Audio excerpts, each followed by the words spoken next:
Okay, Boker Tov. Today's daf is Chaf Zayin 27, and we pick up at the bottom of Chaf Amud Bet. Briefly view some of the important things we said over Shabbos, because the Gemara here is discussing which type of men are part of this prohibition, the category of Sotah in terms of who her husband could be and who the suspected adulterer could be.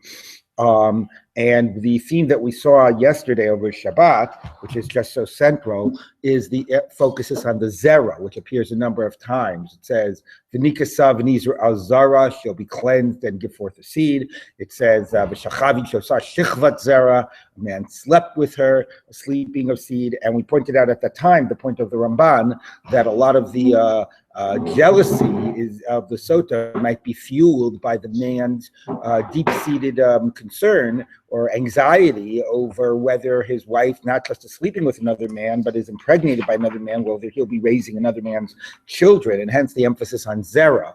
We pointed out that in a way, something I don't think I pointed out before, but that the whole ritual of Sotah, or the effect of the water, right? If she's cleansed, she gives forth a seed. And if she's not, what happens is that the water goes into her and makes her belly swell, which is a type of a perverse, pregnancy. So there's a concern about whose seed is in her, and the water becomes almost a type of a liquid going in the sort of to the same place through the opposite orifice, like in the opposite direction. And if she's guilty, it has this, it creates this perverse type of zera, and if she's innocent, then it's v'nikasa v'nizra al zara, and that she actually has a child, which the Gemara discussed yesterday. But if she was sterile, now she's pregnant. If she had a hard time giving birth to children, she has an easier time of giving birth to children. So the question becomes, what's the halachic significance of that?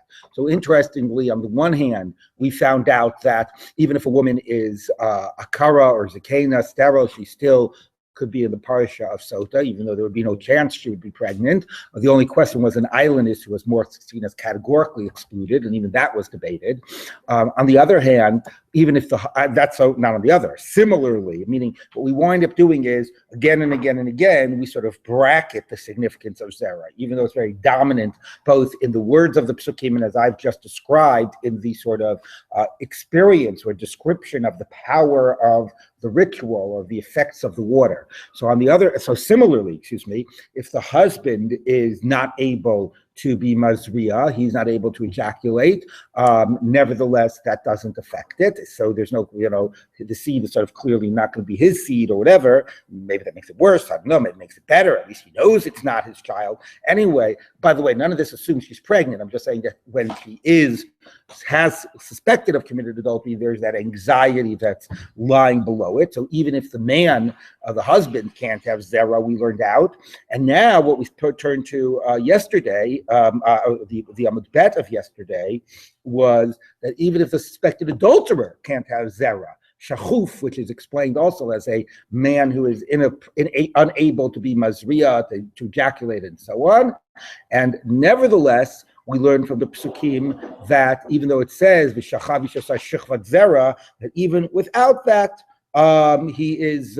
It is in the parsha of Sotah. So in all these different ways, even if she can't have a child, even if he can't be mazriya, even if the suspected man can't be mazriya, the halacha l'maaseh brackets the significance of zera, which very much dominates in the psukim.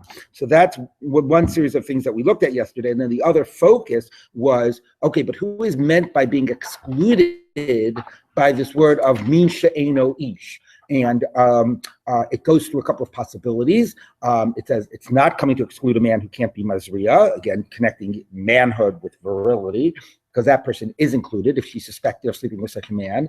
It can't come to exclude a non-Jew, which would be funny to put in that phrase anyway, because that person also is included if she's suspected of that she's a Sotah.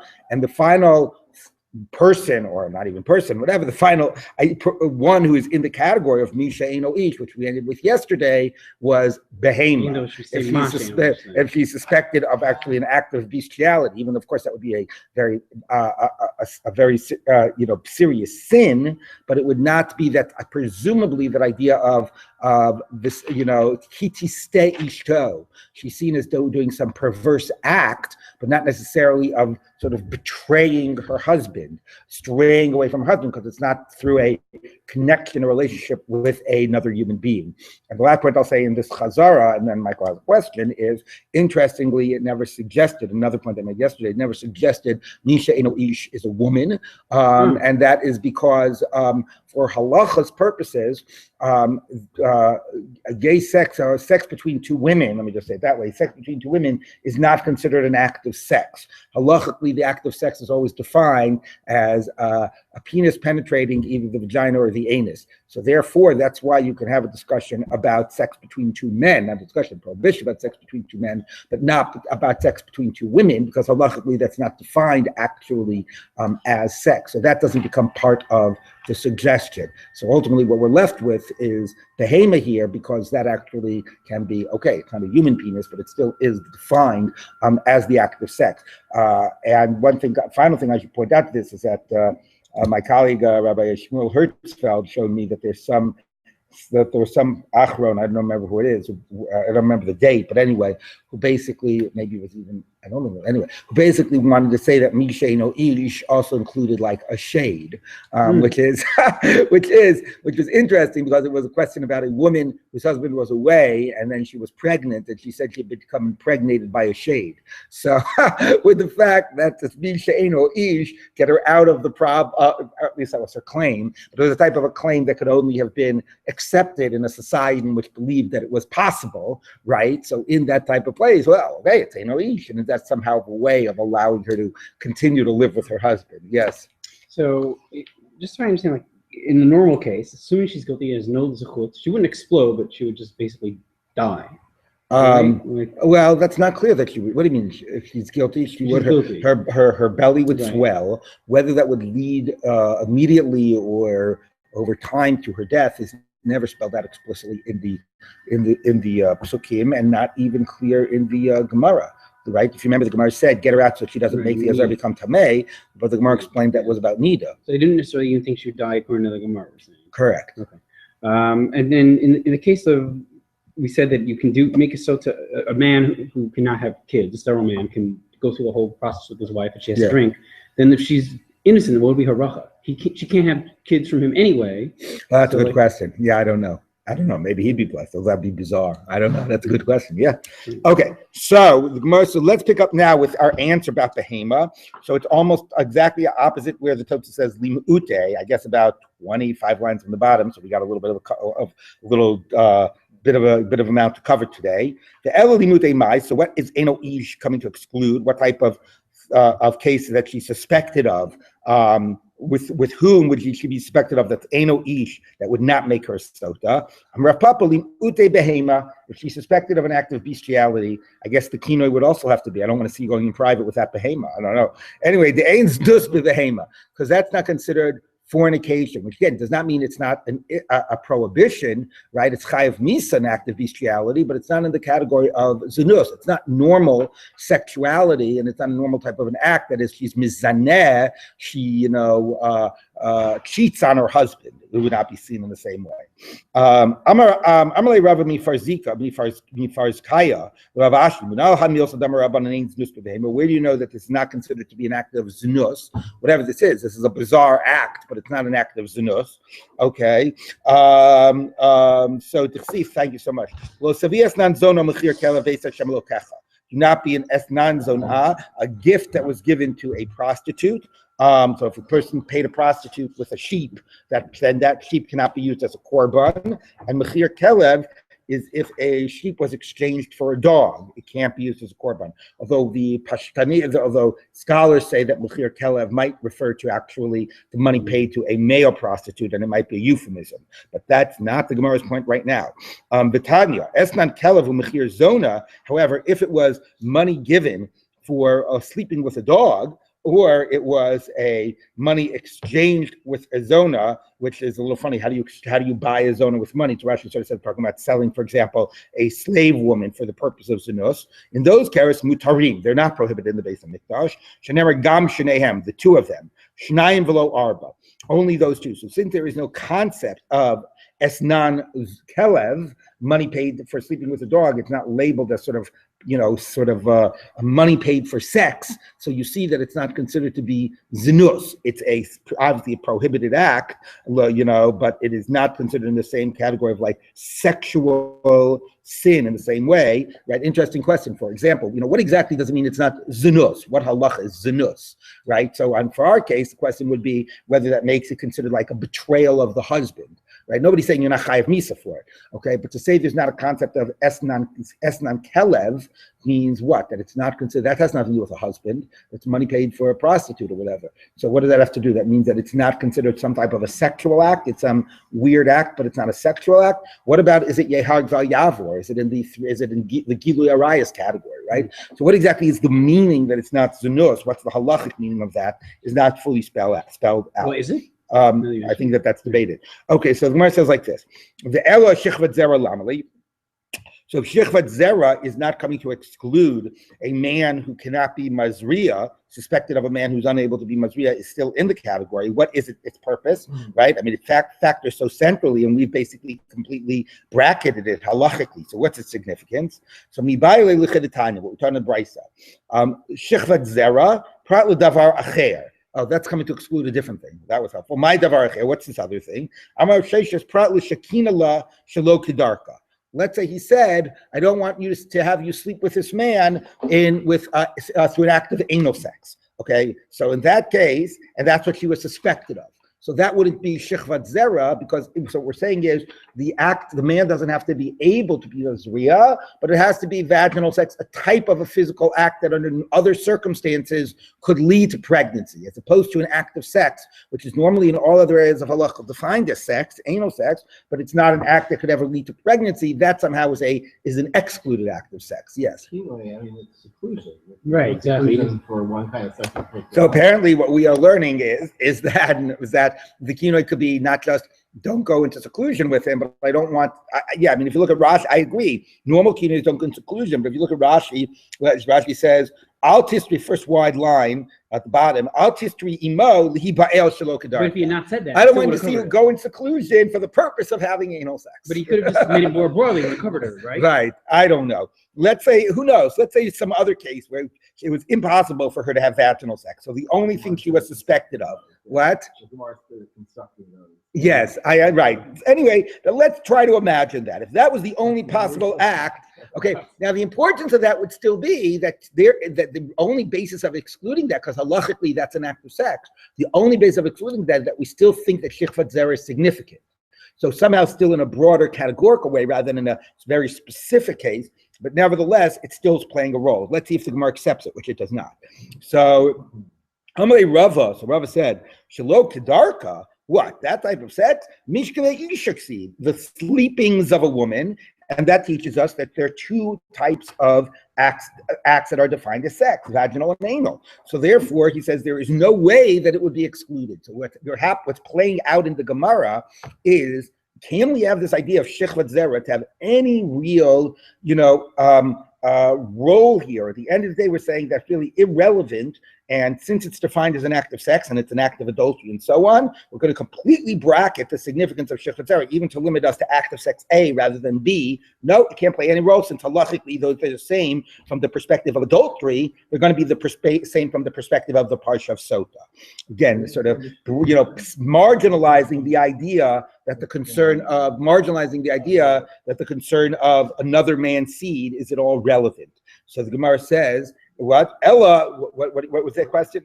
Where's that pasuk? As a harlo tishkav and shkavesha. As the harlo tishkav, right, exactly. So, which is funny, because in that context, there's only one act of sex. But the fact that that's considered a sleeping of a woman, the anal sex of two men, shows you that that's considered, right, an act of sex. Ella amarava prat l'shekina la derech evarim. What he said was, don't have even any form of No sex snuggling. without, like, with oral or manual, any, through the limbs, which are not anal or vaginal. Okay, so that's the case that's being excluded. So Amalei Abaye said that you didn't need a pasuk to exclude. That's not an act of adultery.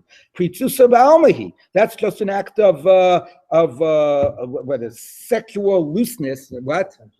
Licentiousness, thank you. Upritsusam yasarachmana, and that's not forbidden. Now, it doesn't mean is it not forbidden? Not forbidden for a man to sleep with a married woman, or not sleep with, to have oral sex with a married woman, but it is not halachically an act of adultery. Whatever it is, okay, it might be a chasi shir, it might be whatever. I'm serious, but nevertheless, it is not the act of adultery, and therefore it would not make her forbidden to her husband, and therefore we're taking it for granted that you didn't need the pasuk, the word of zera, shechvat zera, to exclude that. We're being very formalistic right now, right? Rather than thinking that Sotah is something different, emerging from his jealousy, and therefore maybe a focus on zera, because then if it's the flip side is it's emerging from his jealousy, it could have included that I don't care whether it's technically, this type of sex or that type of sex. I don't want to be doing anything with this guy, right? But we're being like, we're excluding both a broader and a narrower category, and we're being very formalistic, that it's only what is halachically defined as adultery.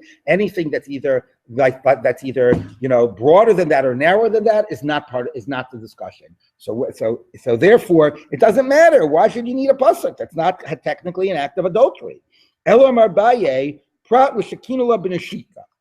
No, here's the case where the concern is, or his warning was, about neshika. Now, neshika does not mean kissing. Neshika is a euphemism, whatever. It means what is defined, now again, that we're being very definitional here about what's defined as an act of adultery or an act of sex in all areas of halacha. So it is considered to be, the pasuk constantly uses the word, which it says, et mekorah ha'era. He exposed her nakedness. So the halachic word is ha'ara. So what's ha'ara? So ha'ara, there's two definitions. One is hachnasa satara, the very entering in of the tip of the penis into the vagina, and the other is neshika, which is literally the kissing of the genitals, which is the putting of the penis basically against, the vaginal lips and so on. So again, the whole lips idea, is sort of the metaphor of neshika. So therefore he's saying, so that's what it's excluding. It's excluding when it's just neshika of the genitals. So the Gemara says, fine, we would understand that's not an act of sex. So that's consistent with the idea that ha'ara is the entering in of the crown of al neshika v'lo klumi, and therefore, but neshika is not an act of sex. That's why it's excluding it. Elamandar ha'ara zu neshika, is the kissing of the genitals. So Michael Mamer. So why would the pasuk be excluding it? It is defined as an act of sex. So, by the way, interesting, Tosafos says, I don't understand. I would have said the opposite.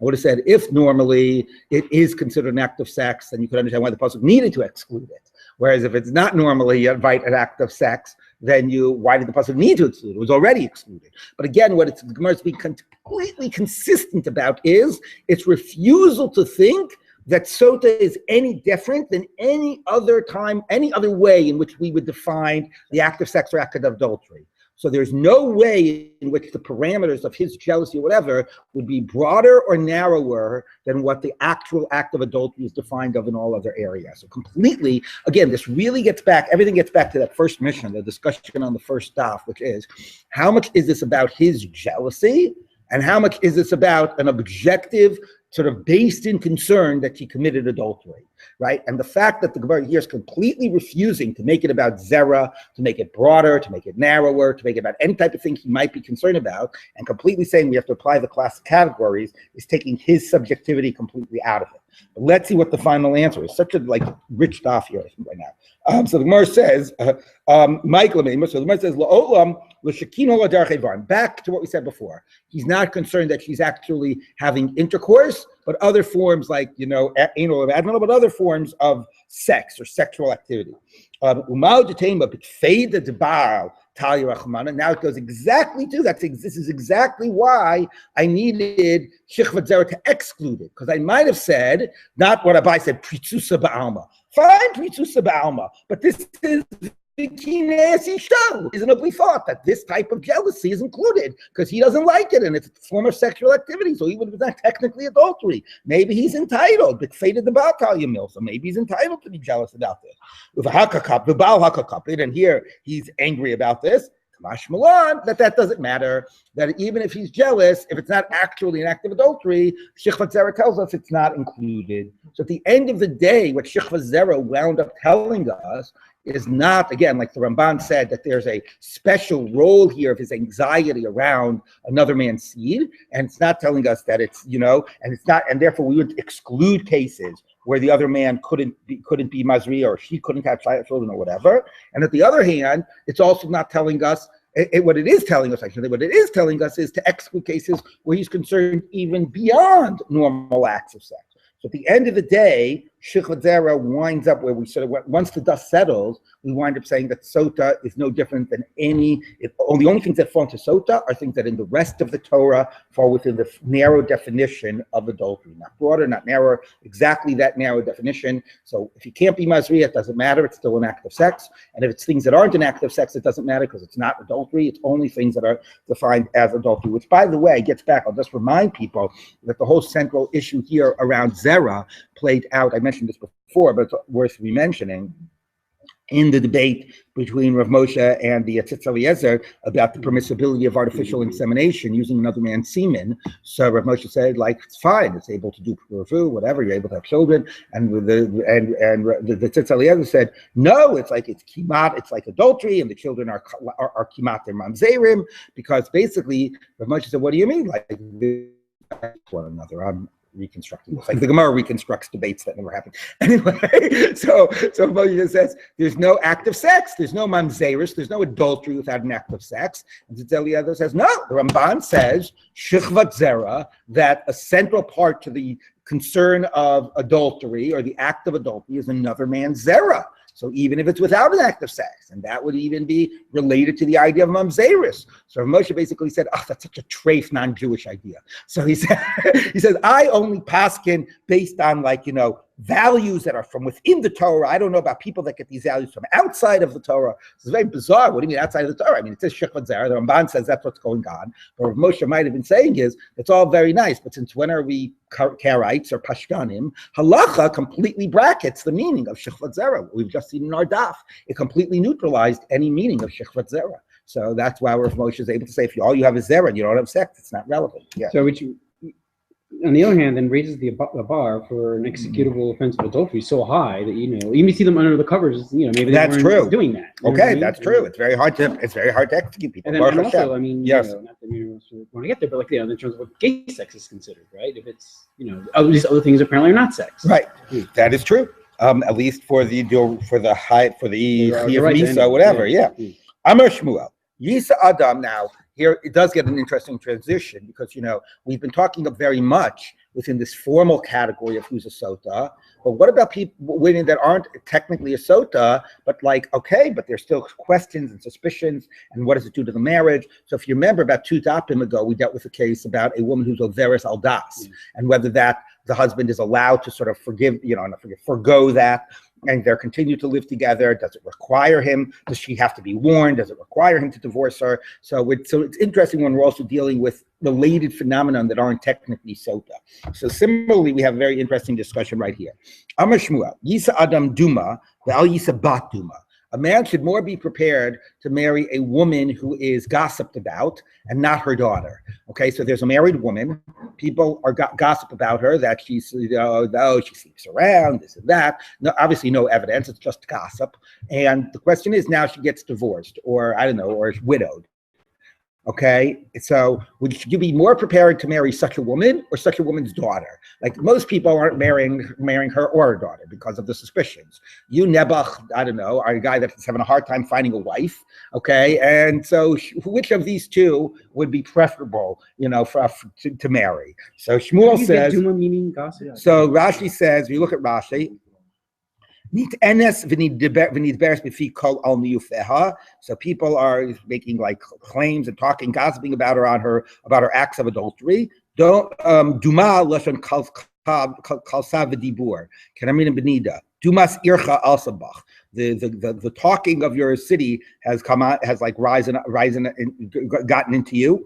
V'hu chshadhu, there in that case it wasn't suspicions, and a dibur yeter, just like yakking away. Shehayuni debarim ba al chavivuta. That was the opposite. That people were talking about a certain woman because how dear she was. Al chavivuta shabala.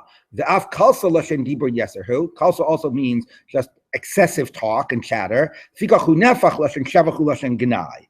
Okay, so therefore kalsa can sometimes mean praise, but can sometimes normally it means praise. Anyway. Okay, meaning gossip.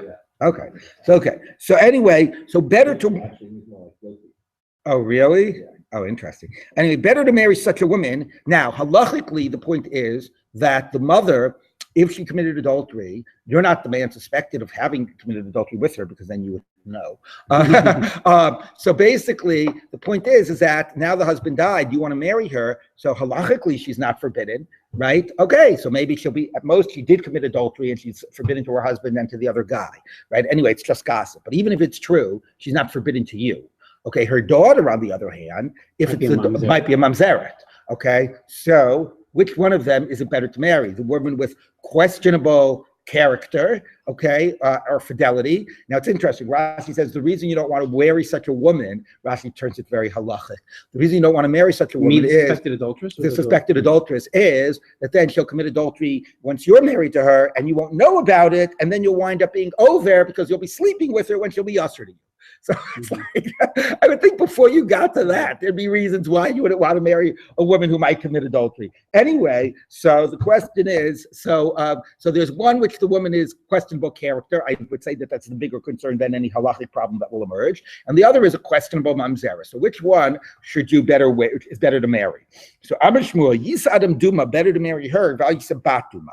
Shezuba mitipa kshera. This woman came from a valid seed, so her status is okay. The Zuba mitip psula, the daughter might be a mamzeres. Now, even there, he's framing it more in value terms than in halachic terms, right? To call her she's a suffix mamzeres, you wouldn't say tipa psula. It sounds more like it's the question, like everybody asks, like why did Avram want to send his, servant over there to Aram Narayim, but was it basically like, oh, well, he knew the people of the town and they had good character, or was it more like, no, he basically just, something a little bit more like, race-based or whatever? I mean, that's not the right word. But anyway, believing that in certain types of people biologically are more, better people. So similar type of a question here, I think. It's a question about, if you wanted to frame it not halachically, it's a question about observed character or possible character. And the other part, like, who are your, what's your,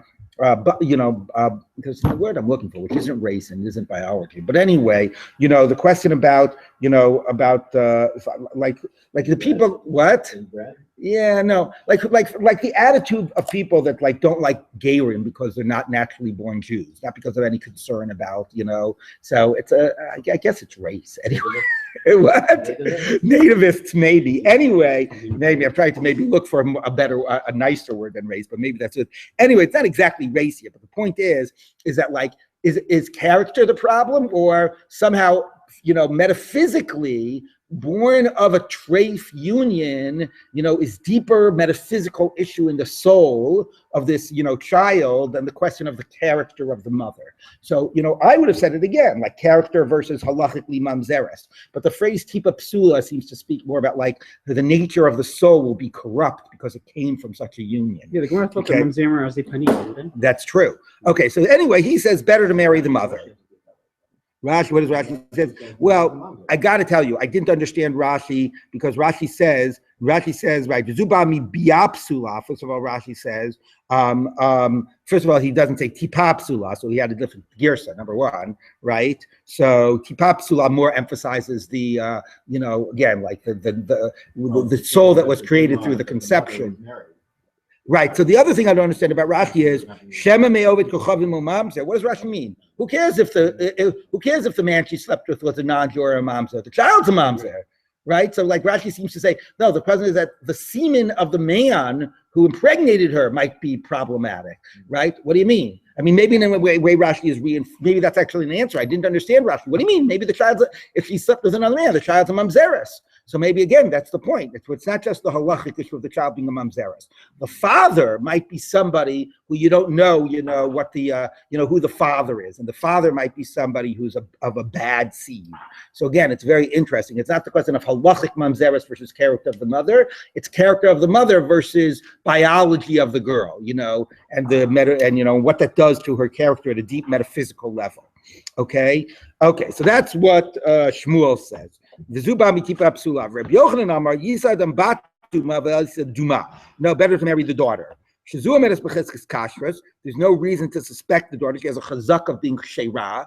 And the mother, though, is suspect. Now, of course, halachically, that's bizarre, and some of the posts can point out. What do you mean? The mother started off; she was kasher, and you have a suspicion whether she committed adultery. So she has a cheskas kashrus. The daughter hasn't been born yet. And the daughter was born under a cloud of suspicion, so the daughter Dafka doesn't have a cheskas kashrus. She might be a mamzeres. You never knew that she started with an acceptable status. But again, that's looking at it halachically, looking at it in terms of character. It's like, if they're gossiping about the mother, whatever she did, probably there's something going on. I mean, maybe if she didn't commit adultery, but there's, clearly questions about her character. The daughter, there's no questions about the daughter's character. So halachically, as a mamzeres, is a different question. But again, if you focus on the issue of character, there's no questions about the daughter's character. But the Gemara thought these things, these things somehow did transfer. Remember? So the daughter might be from her husband. No, I understand. That's true. But that's the point. The point is, if you knew the daughter, you don't know the mother committed adultery. Even if the mother committed adultery, you don't know whether the child was the child of such an act. So that's the point, okay? All right, so there's a big question mark here, but it's a question mark on the mother's character as opposed to a question mark on the daughter's, nature of the daughter's birth, okay? So that's the debate, okay? So Meisvei says the Gemara. No say Adam Duma. We have a breita. A man can marry a Duma. So you see that proves like, who was it? Like Shmuel, that it's permissible. The question is, it doesn't say you can't marry. All right, so that's what the Gemara is going to say. That's what the Gemara is going to say. So Amar Rava. So anyway, the Gemara says it seems like we're saying like Shmuel that you marry a Duma and you don't marry a Bas Duma. So Amar Rava, V'tisbra, does that make sense? No, say L'chatchila. Really? Like that's top of the priority list is to marry a Duma? So Ella, no, what it means is Inosa means okay, if you married, it's acceptable. It doesn't mean you're allowed, you should, or whatever. So once that's true, Taninami Bas Duma. So we're not saying a Duma over a Bas Duma. We're saying, if you married, it's acceptable. You're not going to pass all the wedding. So the same would be true about a Bas Duma. It's not telling you clearly what the preference is. The hilchos and the locha is, again, using the phrase hilchos, since all we're telling is a preference. Interesting phrase here. Yisa Adam, I think, makes the most intuitive sense, right? Better marry the daughter who no suspicions were raised about her character. You might not know who her father is. Maybe she's a mamzera, so there's that whole bia psula, tipa psula question. But ultimately, there's no questions about her character. As opposed to, right, the al yisa duma, not the duma, that there are questions about her character. So thankfully, in the end, the Gemara goes in favor of the concern of character, observed character traits, rather than the concern of, about biology and who the father is, or is she a mamzeres. Titani Rav Tachlifa bar Marava coming to Rabbi Yavo. The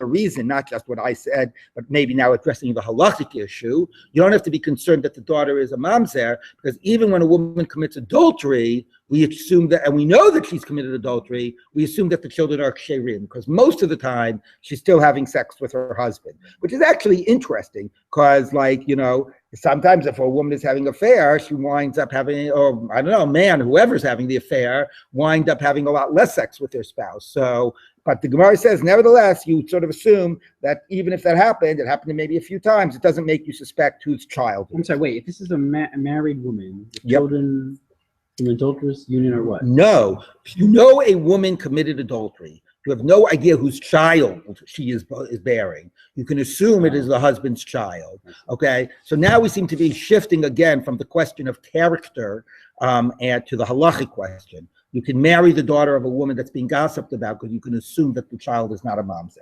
By Rabbi Amram, Rabbi Amram asked, Haisa prutzu biyoser mahu. Let's say she was very licentious. Like she's like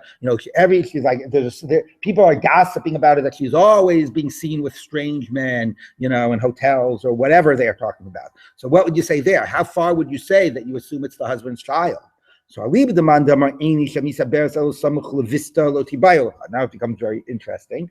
According to the approach that a woman only gets pregnant near when she is expecting her period, completely wrong biology. Okay, right before she's expecting her period is what she is not getting pregnant. It means before or just around? Like right after? Right? Well, it's assumed to mean right before, because afterwards she's in need of. No question that we have to be concerned that it's another man's child. Why?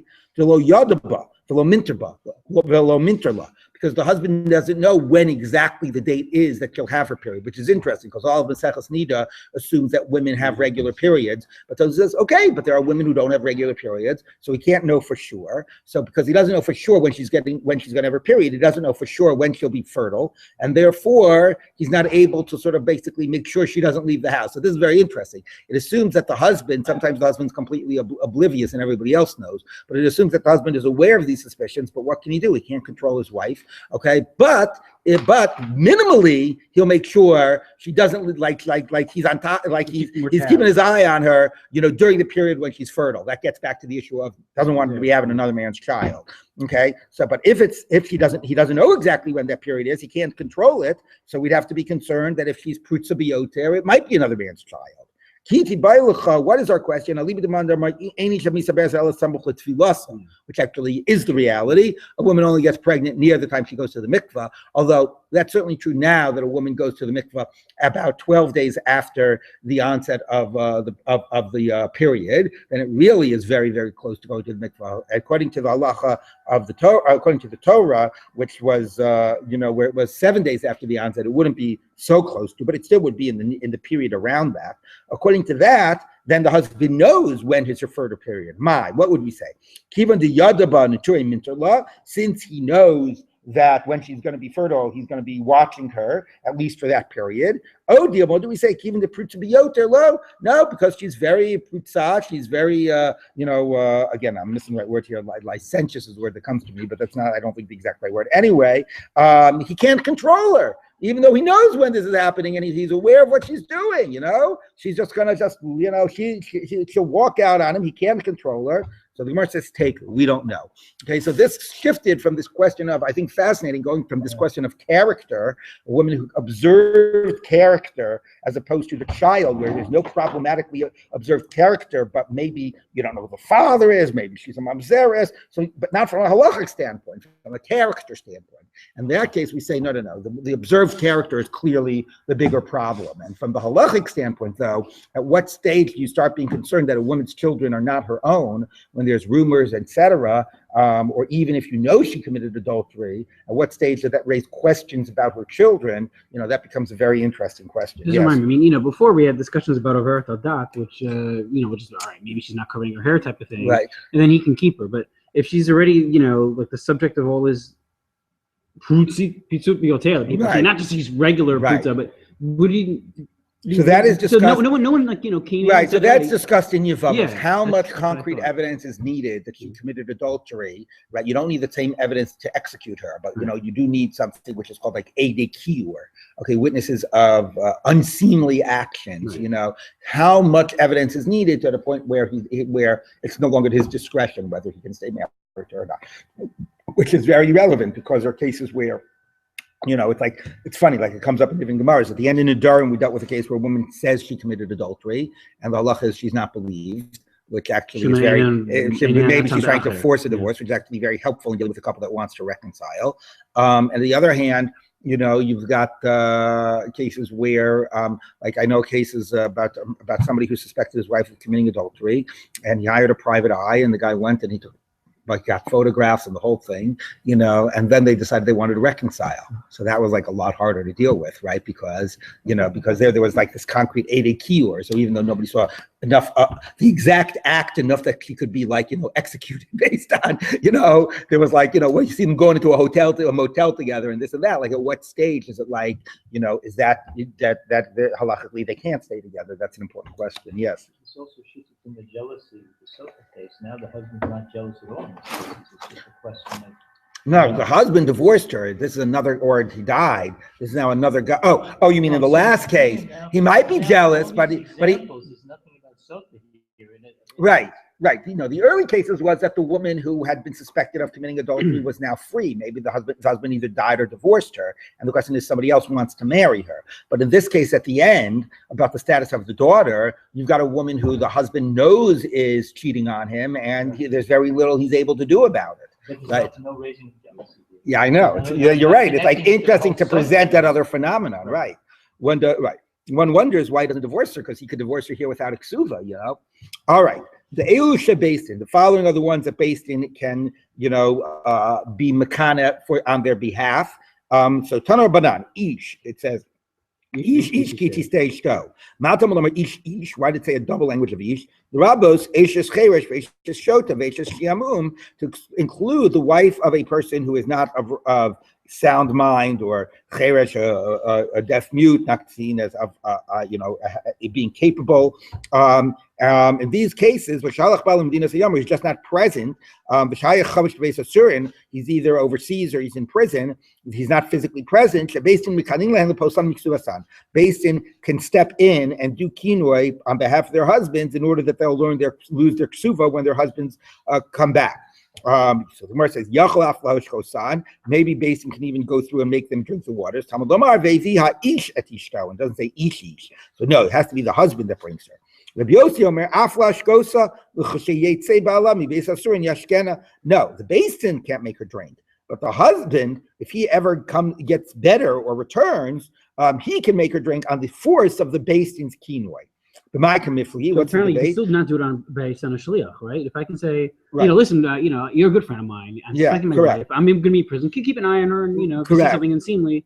Yeah, it does not seem that, although it does, before the Gemara used the concept of Basin sort of is doing it on his behalf and is type of a zachin, etc. It does seem like it's a good point that it's specifically a power of Basin, like you cannot be mimane a shaliach. So b'mai kamiflagi, what's the debate? Rabbanan savi be'inan vikina vehevi, the same man who does the kinoi has to be the one who brings his wife. Rabbi Yossi sav lo be'inan vikina vehevi. No, as long as the kinoi is done legitimately, somebody else can do the as long as the kinoi is done by Basin, that was legitimate, he can be the vehevi. Tana Rabbanan, asher tiste isha tachas isha, that a woman strays from her husband. Lahakish ish leisha isha ish, to say that the man and the women have to be in the same category. So for what purpose? The same way, if he was blind, he can't make her drink. It's like the Bensormo. We're trying to more and more narrow the possible category. It was hidden from the husband's eyes, which means normally he can see. So she was blind. She'd be excluded. The same way that if she is not, does not have her legs or her arms, she cannot be made to drink. That he shall make her stand. Lifnei Hashem, so she has to be able to stand. The Nasana Kapan put on her hands the mincha, so she has to have hands. Similarly, if he did not have his legs, or he was lame, or he did not have his arms, he would not be able to make her drink. The same way, if she was mute, she should not drink. Similarly, he would not. Okay. That was the end of a fascinating parak that dealt with what type of man, what type of woman, what type of marriage is in the parsha of Sotah. Let us now get to, let us get to the next parak, which is the process, the effects of the water. I mean, in a way, we've dealt with the effects of the water, but we're going to be broadening it a little, and then we're going to also be digressing significally about drashot. So let's take a look. I know. So the whole remainder of the Amud here is a Mishnah, which is good because we only have 12 minutes. The same way the water checks her, it checks him. Now, who is the him? Any guesses who the him is? Right. So you might have thought, because we have said before that the same way she has to be menuka mi'avon, he has to be menuka mi'avon, and it means the husband. So why would it check the husband? It could check the husband if, for example, he had other sexual sin in general, or could check the husband if he slept with her after she was a sotah. Maybe he'd be punished. But no. But the Gemara is going to say that it means the boel. So when the water goes through her, it makes her explode. Wherever he is, he's also basically going to explode. You say Okay. explode because you're the one that said, you were saying Well, she doesn't really okay. distend, maybe. Distend, blow up. Okay. Because Shem Shamayim Bot Kinosa, Kachamayim Bot Kinoso. Shenemer Ubo. It will go in and go in, so it will go into even the man wherever he might be. Wait, I'm sorry, wait, it says both twice? Yeah, ubo bo hamayim amarim uvo hamayim. Not right next to each other. It says it in different psukim. Kishem shasur lebaal kachasur leboel. The same way, when she is a sotah, before the water checked her, she's forbidden to her husband, and we learn from the word vinit me'ah. So therefore, even if if the husband, let's say, divorces her or dies and never went through the process, she never gets cleared, she is then forbidden similarly to the man she is suspected of committing adultery with. By the way, I should say that this is also very relevant, because what do you do about the case that a woman and her husband are, getting divorced? Maybe they have a civil divorce. She goes ahead and she, it's been years. She's waiting for her get. She starts, married. She's living with another man, and then she finally gets the get from her husband. So technically, during the time she's been living with this other man, she's been committing adultery halachically because she doesn't have a get. And now we should say asur lebal and asur leboel. And now, even though she has a get, she shouldn't be allowed to marry this guy because this was a man that she slept with while she was married to her husband. So that's the halacha, whether she is known to have committed adultery, she's forbidden, or the man she's suspected of committing adultery with, as long as the water has not done their job, she's forbidden to the boel the same way to the baal. The extra vav, vinit me'ah, which one of the psukim tells us that even to the other guy, she's tme'ah. Amar Rabbi Yoshua says, so this is what Zechariah ben Akatsav used to say, this extra vav. But Rabbi says, Shnei pa'amim hamuim parsha nitma v'nitma'a. It's not the vav that we darshan, it's the fact that it says nitma'a twice. Echad lebal, echad leboel. Okay, so do you learn it from a vav, or do you learn it from an extra word? Okay, now the Gemara goes on and says, Bo biyom darsh Rabbi Akiva. On that same day, Rabbi Akiva made the following drasha.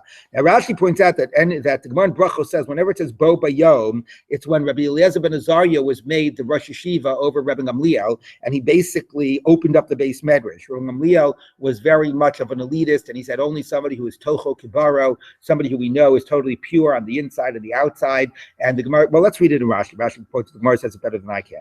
Bo biyom darash, the Gemara says right across from where it says Vayichri Aleph. Meseches brachos Armina. The Kol Heichad Ditani Bo B'Yom Hu Yom Sho Shivat Rabbi Eliezer ben Azariah L'Nesiyut, when he was made the Nasi. Shenisrabu Talmidim, and then there were many students were welcomed into the base medrash. Shenasu Rishus Likanes L'Kol Shai Rabbi Gamliel Amar Kol Talmid Chacham Shein Tochol Kibaro, whose inside is not like the outside. Al Yikanes the Beit HaMedrash. So on that day that Rabbi Eliezer said everybody who wants to can come in. V'Rab Satorah Bo B'Yom. Since there were so many people, you were allowed so many different voices, right? Everything became clarified. So why is it being taught here, Bo B'Yom? Well, because here we're going to talk about when Rabbi Akiva makes like drashot that people point out about like how significant they were. Anyway, Rashi says, nearly, where are we? Near Beinai, the Hachtrusha, maybe the Vinitma was that day. So these are things that also were on the same day. Either way, it's going to be interesting cases. There's going to be a drasha and then like a response to a drasha. Let's take a look. By the way, it's the same thing, comment, right? I mean, it's just Mashmal Dorshimi coming in. Right, but let's take a look. But the next debate will be more interesting about what people think about Rabbi Akiva's hermeneutics. So let's take a look. Bo B'Yom Darsh Rabbi Akiva. On that day, Rabbi Akiva explicated. So this is talking about if a sheretz, like a dead rodent, falls into a pottery vessel, anything in the vessel becomes tamei. Eino omer tamei will become tamei. Ela yitma shall become tamei. L'tamei acherim makes other things tamei. So the yitma is almost like yitama, right? Right, or yitamei, yeah, something like that. Yitama is yitamei. Anyway, limit al kiko sheni shematami et shlishi. A kiko which is a sheni can make a shlishi. What does it mean? It means here you've got your klicheres, okay? Yeah, open it up. So that's what here, right, exactly. Here you got your klicheres. We'll do with this. Here you got your klicheres. So if you've got a sheretz in here, okay, even in the air, it makes the kli tamei. So the sheretz is an av, the kli is a rishon.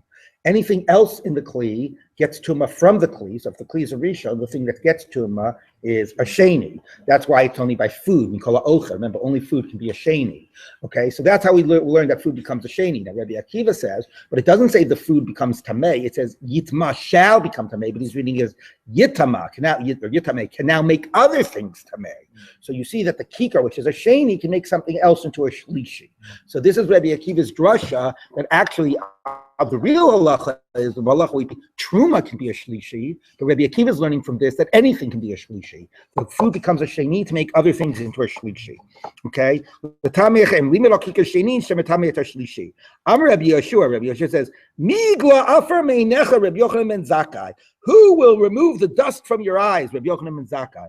Shayita Omer, you used to say, maybe it means because he was dead at that time, so he has to be taken out of the ground and the dust removed from his eyes. I'm serious. What is that idiot who will remove the dust from his eyes? Okay? If only you were alive to see this, might be a way of, I'm serious, that might be what it means. Like if only you could get the dust out of your eyes and see what just happened right now. Okay, Shayidomer, you used to say that we say that the fact that food can become a shlishi, even truma, is not explicit, and we only learn it from a kal v'chomer. And you were concerned that if it's only a kal v'chomer, it's not explicit. A later generation will say that food, even truma, can't be a shlishi. You were concerned about that. Shehu tamei. We don't have a pasuk that tells you it's tamei. V'lo Rabbi Akiva talmidecha. Look what your student Rabbi Akiva just did. Maybe lo mikra min haTorah shehu tamei. He brought a pasuk. You should be so happy. Shenemar kol asher b'tocho yitma. Okay, that was a good response. Bobiyom, the same day, Darsh Rabbi Akiva. Umadotem nichutz la'ir pat kedma payim ba'ama. So this is the city of the Levi'im. So from outside the city, you have 2,000 amot. That's one pasuk that they get. Another pasuk says, "Mikira ir v'chutza elef amah." They get 1,000 amot. Saviv. Yam shalo and lomar elef amah shekvar nemer alpayim amah. Yam shalo lomar alpayim amah shekvar nemer elef amah. So what is it? 2,000 or 1,000? How do you reconcile it? Elef amah migrash. So the 1,000 amah is like is the open fields. The alpayim amah, the 2,000 amot, is not what they actually get as part of their city. They don't get the real estate, but tchum Shabbat. That's the boundaries, the outer boundaries of their city, and we learn the idea that there's a tchum Shabbat of 2,000 amot. So the city limits, I guess, is what we would say. It doesn't mean it owns that; they own that property, but that's the city limits, and that's where the idea of 2,000 amot. No, it's not an additional 2,000 amot because because the houses stop. The house is in the city, and then you get 1,000, and then another 1,000. It's 2,000 from where the houses end. Okay, it's not. So you're saying the alpayim amah includes this elef amah? Yes. Oh, okay, and it's 2,000 where the house is end. So the city limits are 2,000 amot, and that's where you get the idea of tchum Shabbat. Okay, that's what he says. Rabbi Eliezer ben Osher, Rabbi Yossi Aglili Omer, Rabbi Eliezer, the son of Rabbi Yossi Aglili, said elef amah migrash, alpayim amah sodos uchramim. No. 1,000 amot is like empty fields. It's like, nice manicured lawns or whatever it would be, and then the 2,000 amot, it is going to be that extra 1,000 amot, that's going to be where you actually get fields and vineyards. So, they would plow it, but right against the city. So again, they're both saying the same thing. You only get 2,000 amot, right? No, what do you mean? Rabbi Eliezer says that they get a lot of real estate that Rabbi Akiva says they don't get. Rabbi Akiva says the only real estate they get is 1,000 amot. The area after that, the next 1,000 amot, is just the definition of city limits. It's not that the city owns that real estate. And Rabbi Eliezer ben Osher says, no, they own that real estate and they use it for fields and vineyards. Okay, but it's still 2,000. So there's no one saying it's 3,000. Correct. Bobi Yom Darsh Rabbi Akiva. On that day, Rabbi Akiva explained, Bnei Yisrael Tashira Hazot. Lashem vayomru lemor. Shein Talmud Lomar lemor. Then she said vayomru. Umal Talmud Lomar lemor. Melamei Shai Yisrael onim shira acharav shal Moshe. There was a responsive reading. Vayomru lemor, like he said to be responded to or something. Kol davar v'davar kikorim et Hallel, like they would read the Hallel. Well, we'll see about this in the Gemara. No, be like you would read the Shema. So exactly what that debate is, we'll see in the Gemara. Bobi Yom, on that day, Darsh Rabbi Yoshua ben Horkanis. Lo avad Eov et HaKadosh Baruch Hu ela me'ava. Eov served God not from fear, because it says Haya Yirei Elokim, it says at the beginning, but ultimately it was out of love. Shene Amar, Hein yikteleni, even if he will kill me, lo ayachel, to him I will long. V'adayin adar shaku, but still it's balanced, it's indeterminate. Lo ani mitzapeh, o ani mitzapeh. will I yearn for him or not yearn for him? Now, what do you mean? What's the question? The question is that the ksiv is low with an aleph. The kri is low with a vav. So I will no longer long for him, or I will still long for him. Okay, so you don't know. Talmud lomar ad egva lo asir tumati mimeni. Even until death, my righteousness will not swerve from me. So even if I die as a result, I will still remain steadfast, which means it's out of love. Rabbi Yeshua says, and this now brackets the statement similar to this above, who will remove the dust from your eyes, Rabbi Yochanan ben Zakkai? You used to say it was only out of fear.